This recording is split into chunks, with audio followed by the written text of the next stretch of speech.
Un pratiquant de Falun Gong torturé pour sa croyance.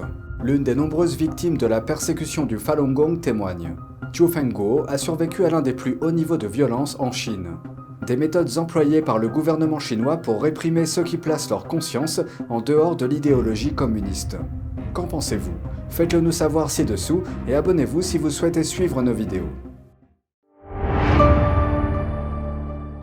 Bienvenue dans Regard sur la Chine. On commence cette émission avec un témoignage de courage face à l'adversité. Voici l'histoire d'un homme qui a été brutalement persécuté par le Parti communiste chinois en raison de ses croyances spirituelles. Zhou Fengguo, ingénieur électricien, a découvert la pratique du Falun Gong en 1995. À cette époque, l'un de mes camarades de classe dans mon dortoir a commencé à pratiquer le Falun Gong et il me l'a fait connaître. Il mettait souvent de la musique dans mon dortoir. J'aimais bien cette musique paisible. Après cela, j'ai commencé à pratiquer le Falun Gong. Le Falun Gong, également connu sous le nom de Falun Dafa, est une discipline spirituelle et une pratique de méditation avec des enseignements moraux basés sur les principes de vérité, compassion et tolérance. Après sa présentation au public, il s'est rapidement répandu dans toute la Chine dans les années 90. En 1998, le nombre de Chinois pratiquant le Falun Gong a dépassé le nombre de membres du Parti communiste. Cela n'a pas plu au PCC, pas plus qu'il n'a apprécié l'accent mis par le Falun Gong sur des principes moraux élevés qui ne suivent pas le même chemin que l'idéologie communiste. Il a lancé une persécution brutale à grande échelle de la pratique en 1999.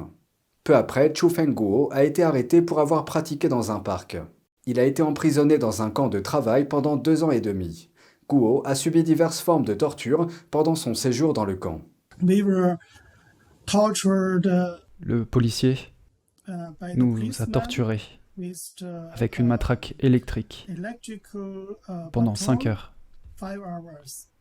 Il a posé la matraque électrique sur mon cou et j'ai fermé les yeux. J'ai senti dans l'air que ma peau était brûlée. Guo dit que les gardes ont placé un miroir devant lui pour le forcer à regarder sa peau brûlée. Guo a également passé de longues périodes à l'isolement. J'ai eu les mains menottées à un anneau sur le sol. Toute la journée, je ne pouvais pas me lever et je n'avais ni eau ni nourriture. En plus d'être enchaîné au sol, Guo a également passé 100 jours menotté à un autre prisonnier. Il a été jeté dehors par des températures glaciales sans vêtements adéquats. J'ai été forcé de travailler. Il fallait faire un travail difficile avec d'autres personnes, en plus de cela. Guo s'est efforcé de mémoriser tous les noms des personnes torturées et tuées. Son compagnon de pratique, Cao, qui a été torturé à mort, s'est emparé d'un stylo à billes. J'ai écrit ce que moi et d'autres pratiquants avons vécu sur du papier toilette. Après avoir soigneusement rédigé près de 3000 mots de témoignages, un codétenu lui a proposé de l'aider à faire sortir le papier clandestinement. Toutes les informations ont ensuite été publiées en ligne pour que le monde entier puisse en prendre connaissance. Guo a finalement été libéré après une grève de la faim de 24 jours, au cours de laquelle il a frôlé la mort. Il vit aujourd'hui en Allemagne et se consacre à la culture chinoise pendant son temps libre. Il pratique une forme traditionnelle de dessin, de la calligraphie et publie des photos de sa propre cuisine. Guo continue d'agir pour mettre fin à la persécution brutale des pratiquants de Falun Gong. Il a pris plusieurs fois la parole en public pour informer le monde de ce qui se passe. Il espère qu'un jour le peuple chinois n'aura pas à subir la même chose que lui pour sa foi. En France, un événement a été organisé à Paris sur la place des droits de l'homme pour commémorer la journée mondiale du Falun Dafa, qui marque également l'anniversaire de l'introduction de la discipline spirituelle auprès du public il y a 31 ans. Une occasion pour les pratiquants et les sympathisants de s'exprimer et de clarifier les faits sur la persécution en Chine. Voici la suite.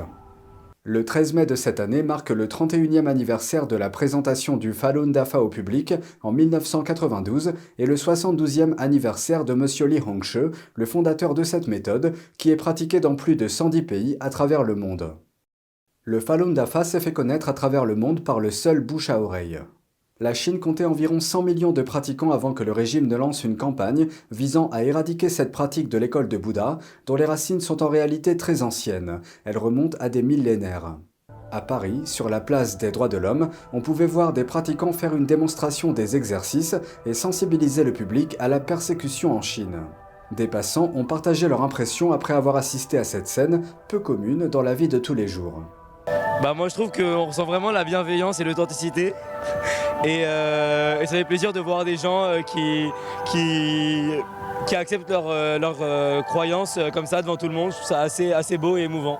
Ouais, écoutez, moi ça me ferait très plaisir d'en découvrir plus parce que ça a l'air d'être une très belle tradition et je pense que c'est important de conserver les traditions et de les faire connaître aux autres gens.